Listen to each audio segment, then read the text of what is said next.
नमस्कार दोस्तों, सभी को राम राम। कैसे हो आप सभी? मैं ऐसा करता हूँ कि आप सभी अच्छे होंगे और बढ़िया तरीके से अपनी पढ़ाई कर रहे होंगे। तो दोस्तों, आज की क्लास रहने वाली है क्लास नंबर 4। इससे पहले 3 क्लासें और आ चुकी है। अगर वो आपने नहीं देखी तो वो देखिए। इस वीडियो में बात करने वाले हैं दोस्तों गणित की शिक्षण विधियों के बारे में, शिक्षण विधियों के महत्वपूर्ण प्रश्नों के बारे में।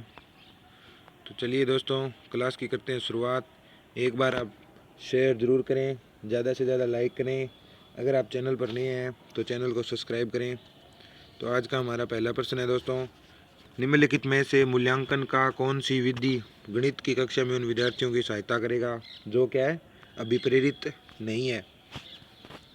तो इसमें मैंने पूछा है अभी, जो अभिप्रेरित विधि नहीं है ना, वो बतानी है। तो इसमें से देखते हैं। ऑप्शन नंबर ए में है, एक सारव कक्षा परीक्षा, एक प्रश्नावली, क्रियाकलाप आधारित मूल्यांकन या निर्देशित शिक्षण। तो इसका आपका राइट आंसर हो जाएगा ऑप्शन नंबर सी, अर्थात क्रियाकलाप आधारित मूल्यांकन जो विधि है वो क्या है, अभिप्रेरित नहीं है। नेक्स्ट क्वेश्चन देखिए, प्राथमिक स्तर पर एनसीईआरटी की गणित की पाठ्य पुस्तकों में विविध रूप से कहानियाँ, कविताएं, पहेलियाँ और खेल शामिल हैं। इनकी सम्मिलित करने का सर्वाधिक उपयुक्त उद्देश्य क्या है? तो इनको सम्मिलित करने का सर्वाधिक उपयुक्त जो उद्देश्य होता है वह होता है बच्चों के दैनिक जीवन से जोड़ना। अर्थात गणित को क्या हो गया, बच्चों के दैनिक जीवन से जोड़ना। तो इसका राइट आंसर हो जाएगा ऑप्शन नंबर बी। आगे देखिए नेक्स्ट क्वेश्चन, निम्नलिखित में से कौन सा एक रचनावादी कक्षा में गणितीय गतिविधि को निरूपित नहीं करता है? तो इसमें ऑप्शन देखिए, एक बच्चा विभिन्न आकृतियों को वर्गीकृत कर रहा है, या एक बच्चा गणितीय उदाहरणों पर आधारित एक कहानी की रचना कर रहा है, या एक बच्चा एकत्रित आंकड़ों के आधार पर ग्राफ बना रहा है, या एक बच्चा श्यामपट्ट से प्रश्नों की नकल करके लिख रहा है। तो जो रचनावादी तरीका होता है उसमें ये नहीं होगा। तो इसलिए आप इसका राइट आंसर हो जाएगा ऑप्शन नंबर डी। आगे देखिए नेक्स्ट क्वेश्चन, निम्न में से कौन सा नैदानिक परीक्षाओं के लिए सबसे उपयुक्त है? तो निम्न में से बताना है जो नैदानिक परीक्षाएं होती है उनमें सबसे उपयुक्त कौन सा है। तो इसमें हो जाएगा बच्चे की समझ में रह गई कमियों को पहचानने में सहायता करना, माता पिता को प्रतिपुष्टि देने में उपयोगी, या बच्चों का नामीकरण करने में सहायता करता है, या सत्तर अंत परीक्षाओं में पूछे जाने वाले प्रश्नों को बनाने में सहायता करता है। तो इसका राइट आंसर हो जाएगा ऑप्शन नंबर ए, अर्थात बच्चों की समझ में रह गई जो कमियाँ होती है उनको पहचानने में क्या करता है, सहायता करता है। आगे देखिए नेक्स्ट क्वेश्चन, नेक्स्ट क्वेश्चन में हो जाएगा, एक शिक्षक या शिक्षिका 5वीं कक्षा के विद्यार्थियों को क्षेत्रफल की अवधारणा का परिचय देने हेतु केवल क्या है, आयताकार और वर्गाकार आकृतियों का क्या करती है, प्रयोग करती हैं या करते हैं। एक विद्यार्थी खड़ा होता है और शिक्षक से पूछता है, यदि मेरा कक्ष न ही आयताकार है न ही वर्गाकार है और मैं उसका क्षेत्रफल ज्ञात करना चाहता हूँ, तो ऐसे कैसे ज्ञात होगा? तो बच्चे द्वारा जो कौशल है या वो व्यवहार प्रदर्शित किया गया है वह कौन सा है? तो बच्चे द्वारा जो कौशल और व्यवहार प्रदर्शित किया गया है वह क्या होगा, क्षेत्रफल की अवधारणा की पूरी समझ में कमी, या बच्चा विद्रोहपूर्ण व्यवहार प्रदर्शित करता है, या बच्चा कक्षा में शरारती हो रहा है, या बच्चा एक अर्थपूर्ण और तर्कपूर्ण गणितीय समस्या पूछ रहा है। तो इसका आपका राइट आंसर हो जाएगा ऑप्शन नंबर डी, अर्थात जो बच्चा है वो अर्थपूर्ण और तर्कपूर्ण क्या है, गणितीय समस्या क्या है, पूछ रहा है। तो आगे देखिए नेक्स्ट क्वेश्चन, गणित में प्रेम्यों को सिद्ध किया जा सकता है। तो गणित में प्रेम्यों को सिद्ध किया जा सकता है, ये कौन सी विधि होगी? तो इसमें आपका राइट आंसर हो जाएगा निगमन विधि, अर्थात जो गणित में प्रेम्यों को सिद्ध करने वाली विधि का नाम क्या है, निगमन विधि है। आगे देखिए नेक्स्ट क्वेश्चन,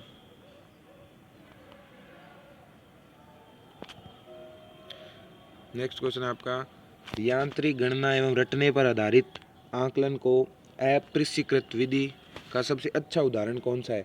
अर्थात जो यांत्रिक गणना एवं जो रटने पर आधारित आकलन होते हैं ना, उसकी विधि होती है अपरिष्कृत। तो इस अपरिष्कृत विधि का सबसे अच्छा उदाहरण पूछा है। तो इनमें से सबसे अच्छा उदाहरण कौन सा है? देखिए,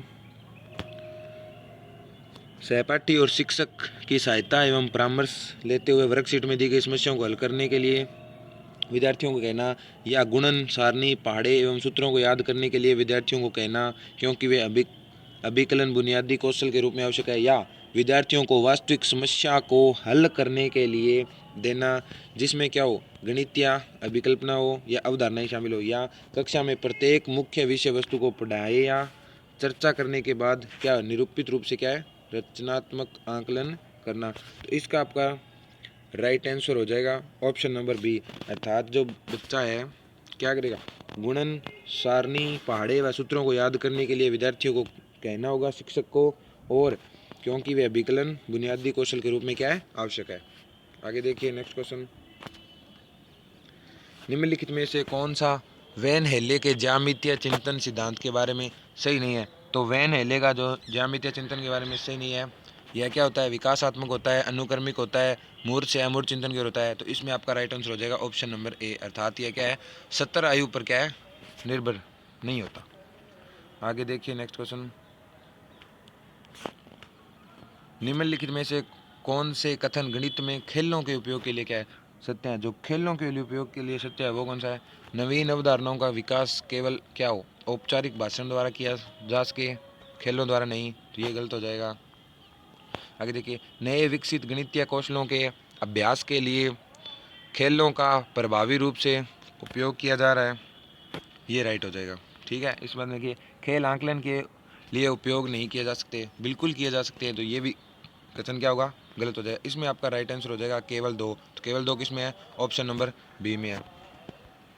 आगे देखिए नेक्स्ट क्वेश्चन, आपकी कक्षा में एक विद्यार्थी यह आशय निकालने में सक्षम है कि अगर समुच्चय ए में समुच्चय बी की तुलना में अधिक वस्तुएं हैं और समुच्चय बी में समुच्चय सी की तुलना में क्या है, अधिक वस्तुएं हैं, तो ए और सी की तुलना में अधिक वस्तुएं किस में होगी, ये पूछा है। तो इसमें बताना है, निम्नलिखित में से विद्यार्थियों द्वारा जो मापन के कौन कौन से सिद्धांत को उपार्जित करने की संभावना दिख रही है। जो मापन का सिद्धांत है उसको उपार्जित करने की जो संभावना है वो किस में दिख रही है, तो इसमें आनुपातिक चिंतन में, क्रम विनिमय में, संरक्षण में, या संक्रामिता में। तो इसका आपका राइट आंसर हो जाएगा ऑप्शन नंबर डी, क्या होगा, संक्रामिता। ये थोड़ा मिट गया है यहाँ से, कोई बात नहीं। आगे देखिए नेक्स्ट क्वेश्चन, गणित की उन्नति तथा वृद्धि देश की संपन्नता से संबंधित है, यह कथन गणित के कौन से मूल्य को प्रदर्शित करता है। तो जो गणित की उन्नति और वृद्धि है वो देश की क्या है, संपन्नता से संबंधित है। तो यह कथन किस में करता है, सामाजिक मूल्य से, नैतिक मूल्य से, कलात्मक मूल्य से, या अनुशासनात्मक मूल्य से। तो इसका राइट आंसर हो जाएगा ऑप्शन नंबर ए, गणित का क्या है, सामाजिक मूल्य। आगे देखिए, भारत में गणित विषय की शुरुआत मानी जाती है। जो ये मोस्ट इम्पोर्टेंट क्वेश्चन है दोस्तों, कि भारत में गणित विषय की जो शुरुआत है वो किससे मानी जाती है, ऋग्वेद से मानी जाती है। ऋग्वेद से क्या है, भारत में क्या है, गणित विषय की शुरुआत मानी जाती है, तो इसको आपको याद रखना है। आगे देखिए नेक्स्ट क्वेश्चन, नए प्रकरण के प्रति विद्यार्थियों का ध्यान आकर्षित करने के लिए अध्यापक द्वारा कक्ष में प्रस्तुत की जाने वाली प्रस्तुति को क्या कहते हैं। अर्थात जो नया प्रकरण होता है विद्यार्थियों का क्या है, ध्यान आकर्षित करता है, तो अध्यापक द्वारा वो प्रस्तुत करने वाली जो प्रस्तुतियाँ होती है उनको क्या कहते हैं, उनको कहते हैं प्रस्तावना। क्या कहते हैं, अर्थात उसके बारे में उस कॉन्सेप्ट जो है वो क्लियर करना, तो इसलिए इसका राइट आंसर क्या हो जाएगा, प्रस्तावना। आगे देखिए, गणित की प्रकृति एवं संरचना की विशेषता नहीं है, तो कौन सी है वो गणित की प्रकृति और संरचना की विशेषता नहीं है। तो गणित विषय की विषय वस्तु में सामंजस्यता है, ऑप्शन नंबर ए राइट है। गणित की सभी शाखाओं का मूल आधार समुच्चय सिद्धांत भाषा है, नहीं ये नहीं होता। गणित की भाषा सांकेतिक होती है, ये हो जाएगा। गणित के निष्कर्ष निश्चित होते हैं और तर्कसंगत होते हैं, ये भी हो जाएगा। इसलिए इसका राइट आंसर हो जाएगा ऑप्शन नंबर बी। आगे देखिए, गणित सभ्यता और संस्कृति का दर्पण है, यह कथन किसने कहा था। गणित क्या है, सभ्यता और संस्कृति का दर्पण है, यह किसने कहा था, यह कहा था आपके होगबेन ने। तो ये दोस्तों मोस्ट इंपॉर्टेंट क्वेश्चन है जो अब की बार रीट पात्रता परीक्षा में पूछा जा सकता है, तो ये आप देख ले। आगे देखिए next question, Hindu Arabic numerals कहलाते हैं।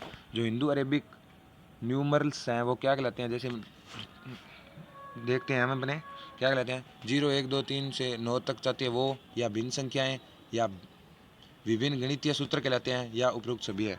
तो इसका आपका राइट आंसर हो जाएगा ऑप्शन नंबर ए, अर्थात 0 1 2 3 ऐसे लगातार जो अंक चलते हैं वो कहलाते हैं। ठीक है, आगे देखिए नेक्स्ट क्वेश्चन, निम्न में से कौन से विकल्प में गणित की भाषा की झलक पूछी है, हमने किसकी पूछी है, गणित की भाषा की झलक पूछी है।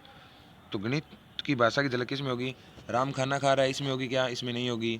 श्याम जोधपुर जा रहा है, इसमें होगी क्या? इसमें नहीं होगी। यात्रा के दौरान मीरा ने 10 किलोमीटर की दूरी पैदल की, इसमें होगी। और श्याम और मोहन दोनों क्या है? भाई है। इसमें क्या आ रहा है? 10 किलोमीटर आ रहा है, तो ये गणित का पार्ट हो गया ना, तो इसलिए ये होगा। ठीक है, आगे देखिए।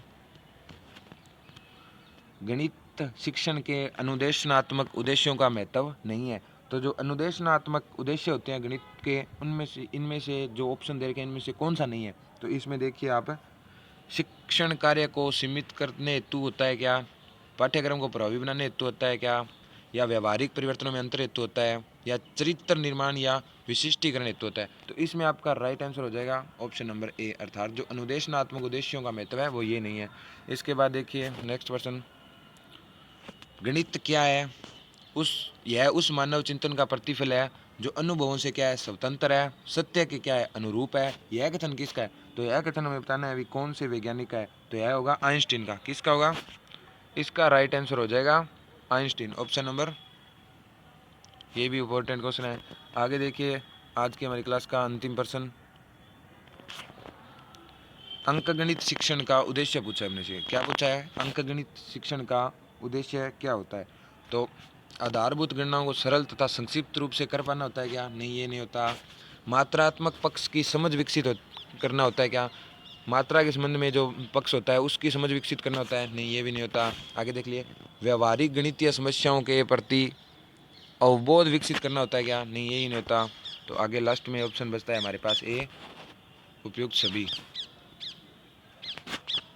ये क्या है? तीनों ही होते हैं, तो इसलिए इनका राइट आंसर हो जाएगा डी, अर्थात उपयुक्त सभी। तो दोस्तों ये थे आज की हमारी क्लास के 20 महत्वपूर्ण प्रश्न। थैंक यू दोस्तों। आपको क्लास कैसे लगी ये कमेंट करके ज़रूर बताना है। इस वीडियो को ज़्यादा से ज़्यादा शेयर करना है। मैं दोस्तों गणित शिक्षण वीडियो की 10 दिन तक इम्पोर्टेंट क्लासें लेकर आऊँगा, तो वो आपको ज़रूर देखनी है। और इनमें से आपके 10 से 15% जो शिक्षण वीडियो के आते हैं वो कंप्लीट आ जाएंगे। तो इस वीडियो को ज़्यादा से ज़्यादा शेयर करें। जो मैं 10 वीडियो लेकर आऊँगा इनको कम से कम 2 से 3 बार तक ज़रूर देखें, तो इससे आपके प्रश्न याद हो जाएंगे दोस्तों।